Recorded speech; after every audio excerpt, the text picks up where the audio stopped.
تو حضور کے بالفعل جو آپ کا مشن ہے اس میں شروع میں انذار غالب ہے. وہ تو اب تک کچھ لوگوں نے تسلیم کیا، کچھ لوگ ایمان لائے، کچھ لوگ قریب آئے، کچھ تربیت میں سے گزر رہے، انہیں بشارت دیتے تھے. تمہارے لیے بشارت ہے، سلام علیکم.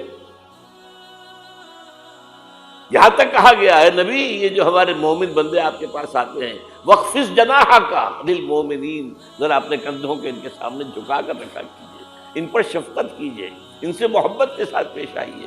یہ ہمارا تحفہ ہے آپ کے لیے، ہم نے انہیں چنا ہے آپ کے لیے، یہ آپ کے صحابی بنیں گے.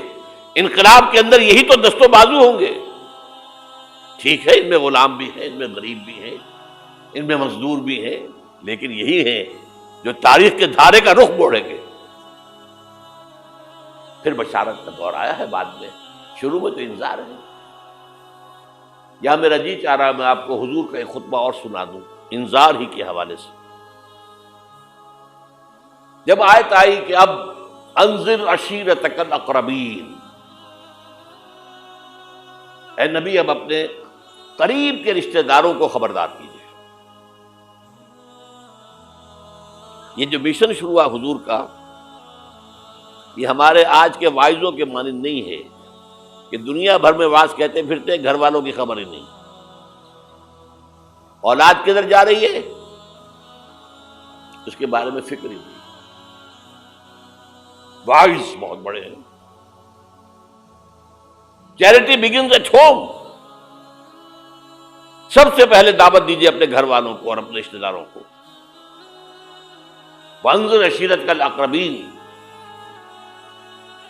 تو حضور نے حکم دیا حضرت علی کو رضی اللہ تعالی عنہ، علی ایک دعوت طعام کا بندوبست کرو اور سب بنی ہاشم کو بلا دو. بنو ہاشم میں زیادہ قریبی رشتہ دار. یہ آپ کو معلوم ہونا چاہیے کہ جیسے ہمارے ہاں ایک قبیلہ ہوتا ہے وٹو قبیلہ.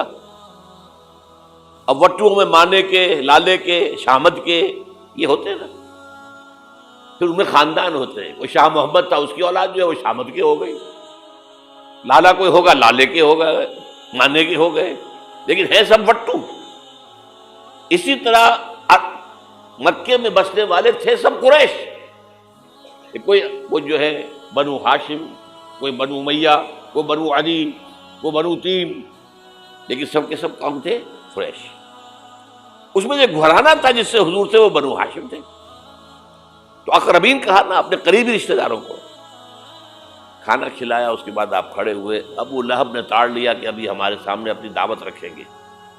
وہ تو چونکہ ایک دیوار بیچ کا پڑوسی تھا اور دشمن تھا، سگا چچا ہونے کے باوجود بدترین دشمن.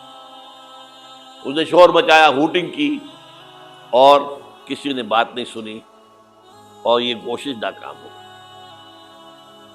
چند دن کا بیچا دے کر آپ نے صلی اللہ علیہ وسلم پھر کہا علی دوبارہ ذرا کھانے کا اہتمام کرو. پھر بلایا، پھر کھانا کھلایا. میں کہا کرتا ہوں کہ اب کچھ شرم آ گئی ہوگی کہ 2 دفعہ روٹی کھا لی ہے تو کم سے کم ان کی بات تو سن لو. یہ خطبہ جو دیا ہے حضور نے صلی اللہ علیہ وسلم، عظیم ترین خطبہ، جامع ترین خطبہ.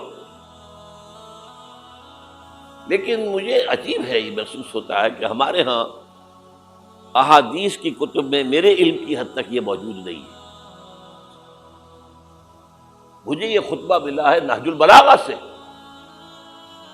اہل تشیع کی جو اہم ترین کتاب سمجھ لیجیے. حضرت علی کے خطوط، خطبات، حضور کی حضرت علی کے اشعار، بحیثیت خلیفہ جو آپ کے فرامین، یہ سب جمع کیے گئے ہیں نہج البلاغہ.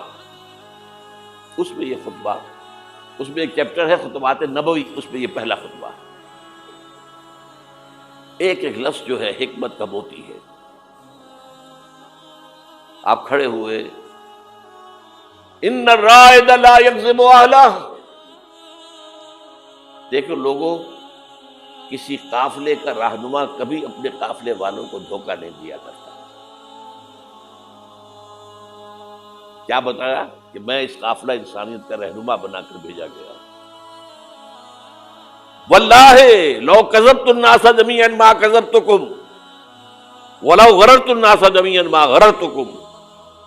خدا کی قسم میں پوری دنیا سے جھوٹ بول سکتا بالفرض تو تم سے تو کبھی نہ بولتا. You are my kith and kin. اور اگر میں پوری دنیا کو دھوکہ دے سکتا بالفرض تو تمہیں تو کبھی نہ دیتا. یہ تمہید ہو گئی. 3 جملے.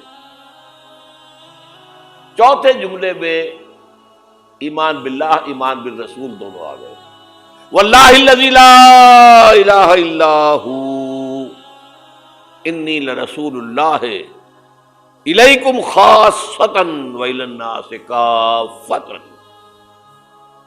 قسم ہے اس اللہ کی جس کے سوا کوئی الہ نہیں. توحید آ گئی. میں اللہ کا رسول ہوں تمہاری طرف خاص طور پر اور پوری دنیا کی طرف عام طور پر. اب جو جملے آ رہے ہیں وہ سارے انذار آخرت پر ہیں. واللہ لتموتن کما تنامون. خدا کی قسم تم سب پر موت آئے گی جیسے کہ روزانہ رات کو سو جاتے ہو. ثم لتبعثن کما تستيقظون. پھر ایک صبح ہوگی جب اٹھا لیے جاؤ گے جیسے کہ روزانہ صبح بیدار ہو جاتے ہو. وہ صبح قیامت بھی آئے گی. اور کبھی آپ نے نوٹ کیا بیداری کے وقت کی دعا مسنون کون سی ہے؟ الحمدللہ الذی احیانی بعدما اماتنی والیہ النشور. اللہ کے حمد، اس کی تعریف، اس کا شکر جس نے مجھے دوبارہ زندہ کر دیا اس کے بعد کہ مجھ پر موت طاری ہو گئی تھی.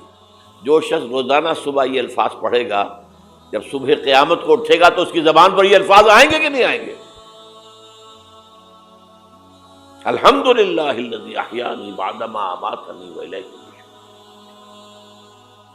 واللہ لتموتن کما تنامون ثم لتبعثن کما تستيقظون ثم لتحسبن بما تعملون. پھر حساب کتاب لیا جائے گا جو کچھ تم کر رہے ہو اس کا. ثم لتجزون، پھر لازماً جزا دی جائے گی. بالاحسان احسانا وبالسوء سوءا. اچھائی کا اچھا بدلہ، برائی کی بری سزا. وانھا لجنۃ وبدا او لنار ابدا. اور وہ کیا ہے؟ یا ہمیشہ ہمیشہ کے لیے جنت اور یا ہمیشہ ہمیشہ کے لیے آگ. اللہ اسے ہمیں بچائے. سبحي نفسي وصلي عند سطر العاديات